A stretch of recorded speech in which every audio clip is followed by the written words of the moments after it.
wilujeng, Pak. Slamet tekaku, Bagong. Kula ngaturaken bekti kula katur nggih, Bapak. Tak tampa kowe ngabekti karo wong tuwa ora liwat pangestu ning wong tuwa tampanana. Kula pun dinggo jimat paripe ndayanana ing kasantosan dipun sekecakaken anggenipun lenggah, Bapak. Ora kurang kepenak.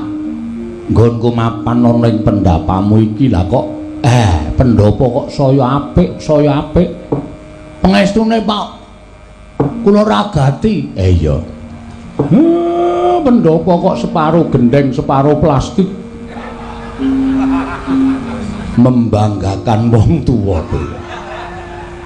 Niki seni, Pak. Ampun diukur perkara elek apike ning niki merga saka kekuatan kula ming kaya ngoten. Iya. Sing baku kula wargamu slamet. Pangestunipun wilujeng, Pak.